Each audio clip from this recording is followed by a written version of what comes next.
오늘 말씀은 여러분 잘 아시는 가나안 여인의 예수님께 와서 청하는, 자신의 소원을 청하는 그런 사건을 기록한 내용이 오늘 가나안 여인의 본문의 말씀입니다. 그런데 오늘 말씀을 좀 읽다 보면 좀 특이한 점이 하나가 있죠. 평소에 우리가 알던 예수님의 모습과 사뭇 다른 좀 낯설고 당황스러운 모습이 등장을 합니다. 그 예수님은 늘 병든 자, 굶주린 자, 약한 자들에게 긍휼히 여기셨죠. 그리고 그들을 위해서 눈물을 흘리시는 분이 예수님이셨습니다. 나병 환자가 나왔을 때 손을 내밀어 만지시던 분이셨고, 혈루증 여인이 옷자락을 만졌을 때 그를 책망하지 않으시고 따라 안심하라 말씀하셨던 분, 무리를 보시고 목자 없는 양 같음을 불쌍히 여기시고 눈물을 흘리셨던 예수님이죠. 그런데 오늘 본문에 등장하는 이방인 가난안 여인에게는 너무나도 냉담하죠. 그리고 혹독하게 대하십니다. 왜 그랬을까요? 예수님이 그렇게 사랑이 많으시고 긍휼이 많으신데 왜 유독 이 가나안 여인에게 차갑게 대하셨을까요?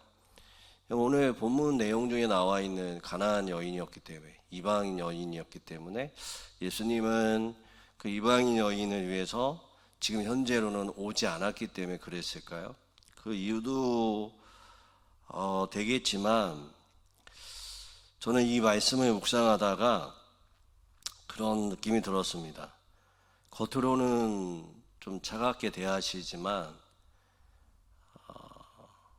그 냉담함 속에 보이는 예수님의 그 여인을 보면서 가슴이 뛰고 있는 것을 좀 보았습니다. 이 여인을 바라보면서 가슴이 뛰고 있는 예수님의 모습을 보았습니다.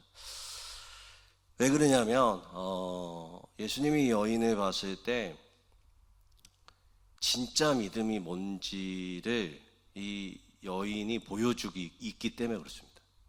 예수님이 찾으셨던 진짜 믿음이 이 여인에게 있었기 때문에 그렇습니다. 그래서 이제 겉으로는 냉담하게 대하고 차갑게 대하지만 예수님의 심장이 뛰고 있는 거죠. 왜냐하면 보물을 찾았기 때문에 그렇습니다. 예수님이 원하시는 정말 진짜 믿음이 이 여인에게 있었기 때문에 그렇죠. 여러분, 마태복음을 저와 같이 이제 정체성이라는 주제로 살펴보고 있지만, 마태복음을 제가 연구하면서 느낀 건 마태복음 안에는 믿음이 네 가지의 믿음이 나옵니다. 네 가지의 믿음이 마태복음 안에 숨어 있죠. 그러니까 달리 말하면 네 가지 수준입니다. 네 가지의 수준의 믿음이 마태복음 안에 숨겨져 있습니다. 첫째는요, 13장에 나오는 고향 사람들이 보여주었던 예수님에 대한 배척과 불신이에요. 그러니까 첫 번째의 믿음의 수준은 어떤 거였냐면 믿지 않는 거죠. 아예 믿음이 없는 겁니다. 아예 믿음이 없는 수준 상태입니다. 그러니까 그 사람이 어떠한 사람인가가 중요한 게 아니라 믿음이에요. 믿음은 아예 그냥 없는 상태를 마태복음은 처음에 보여주고요. 두 번째는 믿음을 통해서 구원을 얻을 뿐만 아니라 치유를 받는, 그러니까 치유를 통해서 구원을 받는 모습이 마태복음 9장의 수많은 병자들을 고치실 때 나옵니다. 치유와 구원의 역사, 믿음을 통해서 그러니까 단순히 자신의 문제 해결, 자신의 어떠한 맞닥뜨린 현실의 문제뿐만 아니라 구원, 현재의 구원까지 받는 믿음, 그러니까 시작되어지는 믿음이 있고요. 세 번째는 여러분 지난주에 우리가 같이 살펴봤던 말씀이 어떤 말씀인지 알죠? 베드로가 무리를 걷잖아요. 근데 그때 예수님이 뭐라고 베드로에게 말씀하신지 아세요? 믿음이 이렇게 작으냐라고, 이렇게 적으냐라고 말씀하세요. 그러니까 마태복음의 세 번째 믿음은 적은 믿음, 작은 믿음이 있습니다. 대부분 이 작은 믿음, 왜 이렇게 작냐라고 말할 때 대상이 누굴까요? 제자들이에요. 제자들한테 이렇게 얘기합니다. 그리고 네 번째는요, 이 가나안 여인과 백부장이에요. 가나안 여인과 백부장의 믿음은 뭐라고 말씀하시냐면 오늘 28절에도 이렇게 나와 있죠. 28절 한번 읽어볼까요? 28절 한번 읽어보겠습니다. 28절 시작.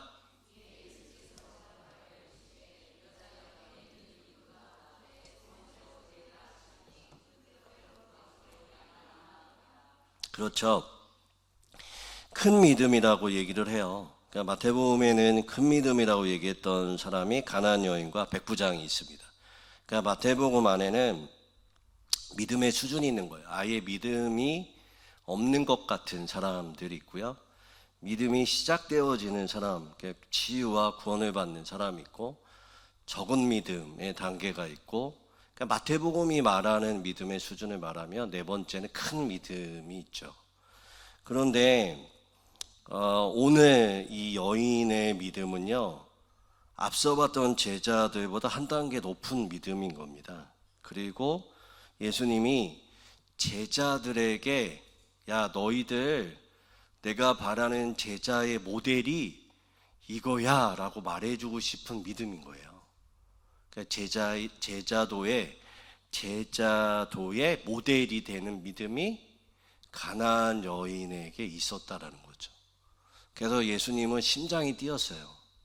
이 여인을 마주할 때 이 냉담하게 대하셨지만 아마도 제자들과 수많은 사람들에게 봐봐, 내가 진짜 믿음을 너희들에게 보여줄 거야 라고 일부러 더 냉담하게 차갑게 이 여인에게 대했는지도 모르겠습니다. 근데 이 여인은 예수님이 보셨던 그 믿음을 보이죠.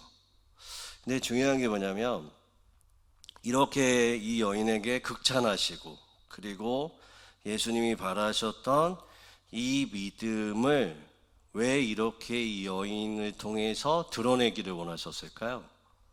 그 이유는 앞장에 있습니다. 그러니까 앞절에 보면 1절부터 20절까지의 말씀을 보면 어떠한 이야기가 나오냐면 바리새인들과 서기관들의 장로들의 전통이 나와요. 특별히 이제 손 씻는 전통에 대해서 예수님과 제자들에게 손 씻지 않는다라고 이제 뭐라고 하는 거죠. 근데 여러분 잘 생각해 보면 이 장로들의 전통이 왜 나왔냐면 율법을 철저하게 지키기 위해서 실생활에서 잘 적용하기 위한 실천적 지침이었어요. 그러니까 말씀을 잘 지키기 위한 전통이 나온 거죠.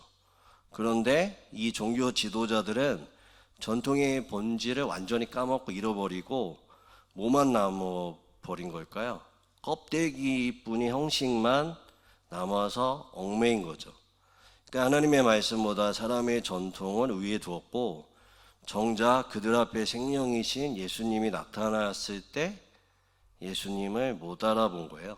그리고 오히려 따지고 예수님께 논쟁을 한 거죠. 그러니까 예수님 입장에서는 기가 막힌 거죠. 왜냐면 나를 알아봐 주고 믿음으로 나에게 대해야 하는 사람들은 오히려 못 알아보고 따지고 논쟁하고 오히려 나를 못 알아볼 것 같은 이방 여자는 나를 알아보고 이제 뒤에 보시면 알아보고 그리고 큰 믿음으로 보이는 것 보니까 예수님은 이게 이해가 되지 않았을 거예요. 그래서 어떻게 해요? 가나안 여인의 믿음을 더 크게 보여주시죠. 사실 그 앞서 말씀드렸던 1단계부터 4단계까지의 수준 가운데 이 장로들의 전통을 따진 이 장로들의 믿음의 수준은 몇 단계일까요? 이 9장의 1단계예요. 그러니까 아예 없는 것과 똑같은 거죠. 그런데 이 여인은 어떻게 해요? 큰 믿음을 보여준 거죠. 이거를 대조하는 겁니다. 대조하면서 제자들에게 뭐라고 말하고 있을까요? 너희의 믿음이 이래야 돼. 내가 원하는 믿음은 이거야 라고 말하는 거죠. 사실은 여러분 생각해 보시면 우리의 신앙은 믿음 생활이에요. 믿음 생활인 거예요. 여러분들 믿음은 뭘까요? 도대체 믿음이 크다 작다라고 말할 때 이 크고 작고 아예 없는 것의 기준이 뭘까요? 예수님은 왜 이 여인에게 그렇게 믿음이 크다라고 얘기했을까요? 예수님이 이 여인에게 크다라고 말한 이유는 뭐냐면 말씀을 붙들고요. 말씀을 붙들고 끝까지 그 말씀을 놓치지 않은 거예요. 그러니까 어떠한 삶 가운데 역경이 오고 풍랑이 오고 어려움이 와도 진리의 말씀을 붙들고 끝까지 씨름하는 자를 큰 믿음이라고 얘기를 해요. 지난주에 우리가 살펴봤던 것처럼 베드로도 사실 적은 믿음이었지만 그가 믿음이 있었다라고 예수님께 칭찬받았던 이유가 뭘까요? 비록 물에 빠졌지만 누구를 바라봤죠? 예수님을 바라보고 한 걸음 한 걸음 그 길을 걸어갔다는 거, 이것에 대해서 베드로에게 칭찬을 했잖아요. 그러면 가나안 여인은요 아예 빠지지도 않은 거예요. 그러니까 온전히 말씀을 붙들고 어떠한 상황에 오든지 상관없이 그것만 붙들고 간 거죠. 그런데 우리가 신앙생활을 하다 보면 어찌 보면 진리의 말씀이 우리의 기준이 아니라 말씀을 지키려고 했던 전통이 사실 우리 가운데 껍데기로 남고 그것을 바라볼 때가 참 많이 있다라는 것을 예수님이 말씀하시는 거죠. 우리도 마찬가지인 것 같아요.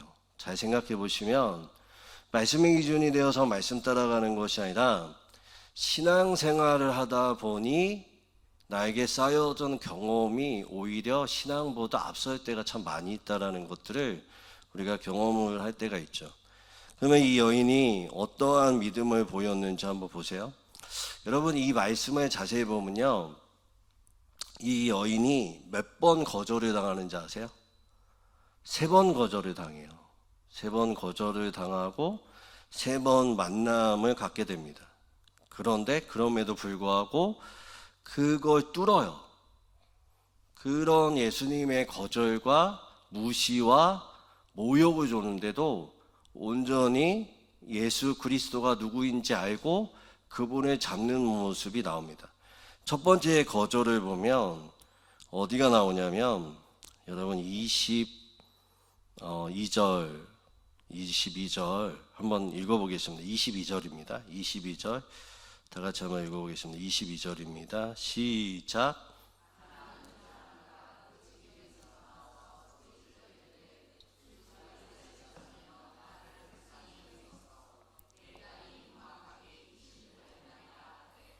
여러분 여기서 주목할 건 뭐냐면 주 다윗의 자손이요 뭐라고요? 나를 불쌍히 여기소서라고 얘기해요. 그런데 주목할 거는 마태복음은 의도적으로 이 여인을 가나안 여자라고 얘기하죠. 그러니까 언약 백성, 그러니까 이스라엘 경계 밖에 있는 사람이라고 얘기를 합니다.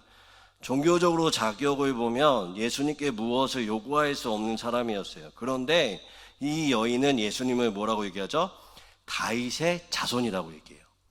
다윗의 자손은 단순한 존칭이 아니라 무엇을 의미하냐면 메시아라고 고백하는 거예요. 메시아, 세상을 구원할 자라고 얘기하는 거죠. 여러분 정작 들어야 할 장로들은 메시아라고 얘기하지 않아요. 근데 누가 메시아라고 얘기하죠? 이방 여자가 메시아, 나를 구원할 자라고 얘기하죠. 구원자라고 얘기하는 거예요. 구원자라고 얘기하고 뭐라고 얘기해요? 나를 불쌍히 여기소서라고 하죠. 언약 백성이 아닌 사람이 언약을 붙들고 있는 거죠. 언약 백성이었던 자는 언약을 놓쳐버리는데 언약 백성이 아닌 자가 언약을 붙들고 있는 거예요. 얼마나 놀라운지 모르겠어요. 그런데 23절에 보면 예수님이 뭐라고 말씀하세요? 한 말씀도 안 해요. 침묵해버려요. 그러니까 첫 번째 이 여인이 마주한 장벽은 뭐냐면 침묵이라는 장벽이었죠. 그런데 어떻게 해요? 이 장벽을 뚫어버려요. 이 장벽을 뚫어버리죠. 두 번째 얘기는 뭐였을까요? 첫 번째가 침묵이었다면 두 번째는 환경과 사람들의 장벽이 그 여인에게 마주하게 됩니다. 오늘 말씀에 보면 23절 한번 읽어볼까요? 23절과 24절입니다. 23절과 24절 한번 읽어보겠습니다. 시작.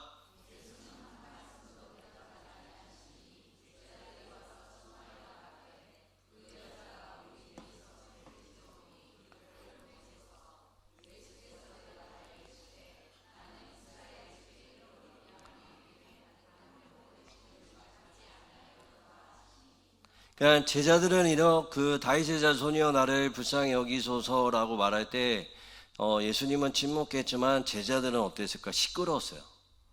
빨리 내쫓고 싶었어요. 그래서 예수님께 뭐라고 얘기해요? 여자가 뭐라고 한다라고 얘기해요. 그랬더니 예수님마저 뭐라고 얘기하죠? 나는 이스라엘 집에 잃어버린 양 외에는 보내심을 받지 않았다라고 원칙적 거절의 뜻을 내비치죠. 환경과 사람들의 장벽에 부딪힙니다. 차가운 시선을 받죠. 타인으로부터 거절감을 받죠. 그런데도 이 여인의 믿음을 꺾지 못했어요. 세 번째는 어떤 일이 일어날까요? 26절에 보면 단독적으로 예수님을 만나서 이야기합니다.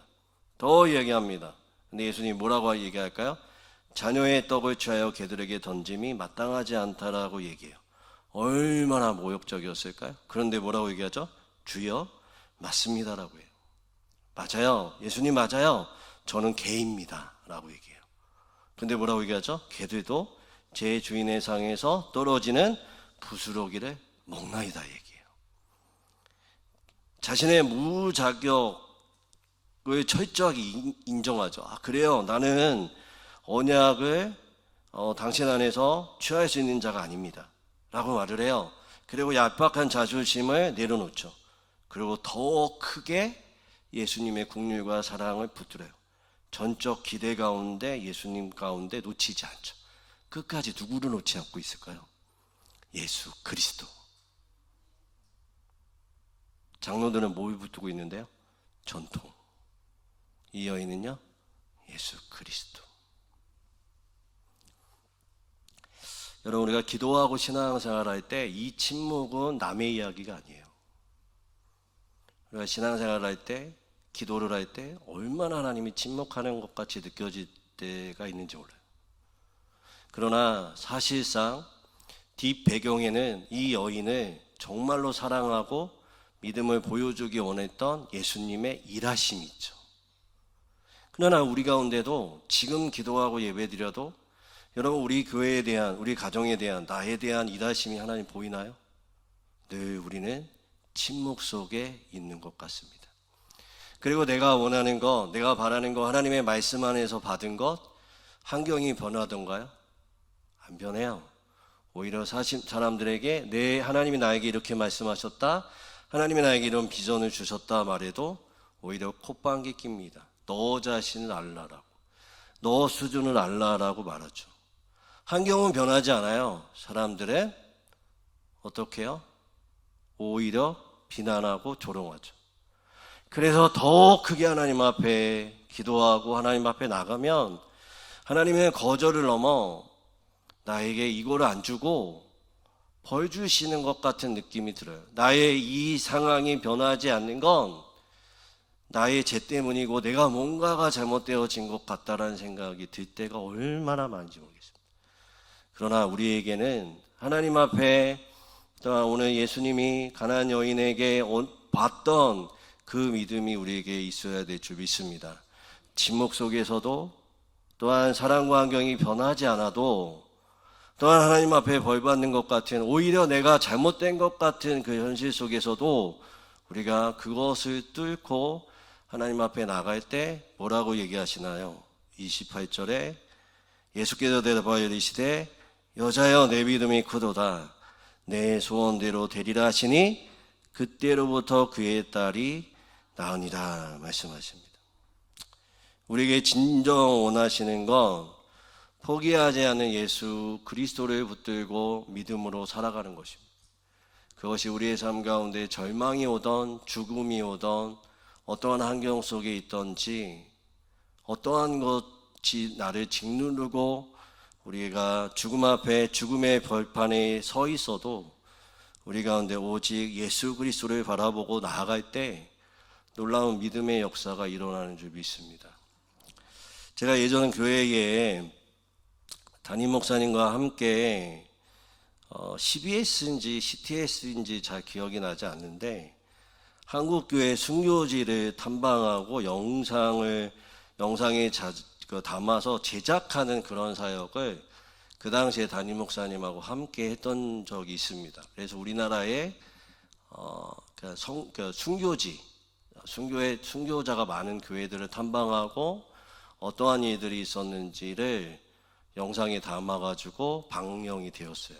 제가 그거를 비서는 아니었지만 수행비서처럼 따라다니면서 그 당시에 담임 목사님 보필하고 그것들을 이렇게 조율하는 그런 사역들을 한번 한 적이 있습니다. 그런데 제가 다녔던 그 교회 탐방 중에 기독교 역사 속에 오늘 본문의 여인처럼 처절하지만 위대한 믿음의 길을 걸어간 수많은 신앙의 선배들의 모습을 보았습니다. 때로는 가슴이 뜨거워졌고요. 때로는 눈물도 났습니다. 제 마음에 가장 울렸던 곳은 어디였냐면 전남 영광에 있는 염산교회였어요. 아세요? 염산교회. 염산교회라는 곳인데 그 6.25 전쟁 당시에 이 교회의 성도 77명이 믿음을 지키다가 설도왕이라는 수문 앞에서 돌과 새끼줄에 묶인 채로 바다에 수장되어서 순교했던 사건입니다. 몇 명이냐면 77명이에요. 그 교회 가면 그 77명의 이름들이 써져 있어요. 근데 저는 그 중에 딱 4명이 눈에 들어왔습니다. 누구였냐면 김만호 장로님과 박기덕 권사님의 4딸이에요. 그 4딸도 함께 수장되었습니다. 설도왕 수문 앞에. 당시 4딸의 나이가 어떻게 된지 아세요? 첫째 딸이 옥자라는 딸이었고 두 번째 딸이 금자고 셋째가 신자고 넷째가 미자예요. 왜 그 당시에는 이게 자자가 많은지. 옥자, 금자, 신자, 미자. 옥자가 그 당시 15살이었고요. 금자가 11살, 신자가 9살, 그리고 미자는 3살이에요. 옥자가 미자를 업었어요. 근데 중요한 건 그 당시에 77명이 죽은 것뿐만 아니라 그 전에도 그곳으로 향할 때 수장된다라는 것을 교인들은 알고 있었습니다. 제일 많이 돌아가신 분 77명이었어요. 그리고 그 이름이 거기에 나와 있었던 이유는 이곳에서 죽으러 갔을 때 살아남은 분이 계셔서 그분이 간증했기 때문에 그렇습니다. 옥자가 미자를 업었어요. 넷째하고 막내는 지금 어디를 가는지 몰랐습니다. 그런데 금자가 알았대요. 15살짜리 큰언니가 가는데 둘째 금자가 11살짜리가 알았어요. 그래서 금자가 울기 시작했습니다. 그러면서 울먹이면서 나 죽기 싫어라고 얘기했죠. 그때 큰 딸 옥자가 입을 막았어요. 그리고 옥자가 이렇게 얘기했다고 합니다. 울지 마라, 우리 다 천국 간다. 울지 마라, 우리 다 천국 간다. 울지 마라, 우리 다 천국 간다. 이 이야기를 할 때마다 마음이 무겁습니다. 그 아이들이 두려움이 없었기 때문에 그렇게 말한 것이 아니라는 것을 알기 때문에 그렇습니다. 아마 옥자도 떨고 있었을 겁니다. 마음으로 두려웠을 거고 이 발걸음이 띄어지지 않았을 것입니다. 죽음이 무섭지 않았기 때문에 순교한 것도 아니었을 거예요. 그 어린 딸의 심장에 말씀이 있었기 때문에 그렇습니다. 믿음은 두려움이 없는 상태가 아니에요.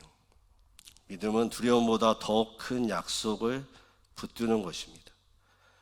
이 네 딸이 수장당할 때 그들에게는 하늘의 말씀이 있었고 언약이 있었고 그들의 죽음 앞에 천사들이 호위했을 줄 믿습니다. 가나안 여인도 마찬가지입니다. 그녀에게 두려움이 없었겠습니까? 수치심이 없었겠습니까? 절망이 없었겠습니까? 있었죠. 그러나 그녀에게는 두 가지의 뜨거운 심장이 있었어요. 하나는 딸을 향한 심장이었고 또 한 가지는 예수님의 국률에 대한 심장이었습니다. 딸을 생각하니 이 수치, 이 절망, 이 두려움 다 이겨낼 수 있다라고 생각했을 거예요. 그리고 예수님을 예수님의 국률함을 바라보니 다른 심장이 작동했을 것입니다. 수치보다 주님의 은혜를 더 크게 본 겁니다. 자기 자격 없음보다 주님의 능력을 더 크게 보았습니다. 그래서 그녀는 물러서지 않았습니다. 오늘 우리의 믿음도 이 질문 앞에 서야 합니다. 나는 무엇을 더 크게 보고 있는지, 내 문제인지, 주님의 말씀인지, 주님의 국률인지, 내 자존심인지, 주님의 은혜인지, 내가 받은 상처인지, 주님이 주실 회복인지. 믿음은 현실을 부정하지 않죠. 우리에겐 절망과 두려움과 낙담이 있습니다.